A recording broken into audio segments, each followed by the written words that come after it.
যারা বলে যদি নামাজ পড়তে হয় তাহলে পাকিস্তান যাইতে হবে, বাংলাদেশ কি পন্থী যাদের বলে, এই বাংলাদেশের মাটিতে দুইটা নাগরিকত্ব নিয়ে, একটা ইন্ডিয়ান একটা বাংলাদেশের নাগরিকত্ব নিয়ে এই বাংলাদেশের মাটিতে থাকবে, তাদেরকে ইন্ডিয়া যাইতে হবে। এদেশ একমাত্র ইন্ডিয়া।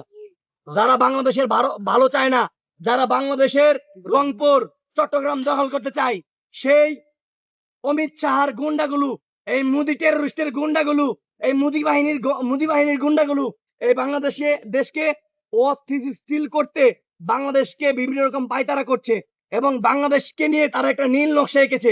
যে নীল নকশায় আমাদের বাংলাদেশি পন্থী মুসলমানদেরকে হাতে পা দেওয়ার জন্য তারা চেষ্টা করছে। কিন্তু মুসলিম সমাজের ভাইদেরকে আহ্বান থাকবে, আপনারা কখনো এই ভারতের তাবেদারদের পায়ে পা দিবেন না। এবং এই বাংলাদেশে প্রত্যেকটা জেলায় প্রত্যেকটা বিভাগে ভারতীয় রয়েরা রয়েছে, এই ইসকনের সদস্যরা রয়েছে।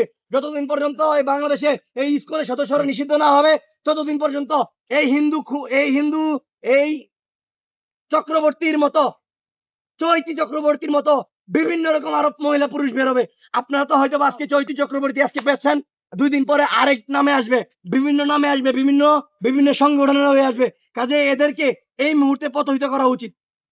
যারা বলে যদি নামাজ পড়তে হয় তাহলে পাকিস্তান যাইতে হবে, বাংলাদেশ কি পন্থী যাদের বলে, বাংলাদেশের মুসলিমে বাংলাদেশে নামাজ পড়বে, ইন্ডিয়ান মুসলিম ও ইন্ডিয়াতে নামাজ পড়বে, এখানে কেউ তাদেরকে বাধা দিতে পারবে না।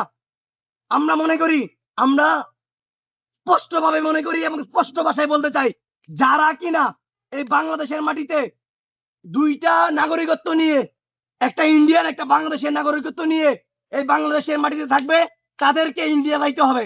আর একটা কথা বলি, যারা এইসব বলে তারা কখনো পাকিস্তানে যায় না, তারা ইন্ডিয়াতে চলে যায়। এটা পরোক্ষভাবে প্রমাণিত। খুনি হাসিনা থেকে শুরু করে ওবায়দুল কাদের থেকে শুরু করে এরা এখন কোথায় আছে? ইন্ডিয়াতে আছে। কাজে আমাদেরকে পাকিস্তান যাইতে হবে না, আমরা বাংলাদেশেই থাকবো।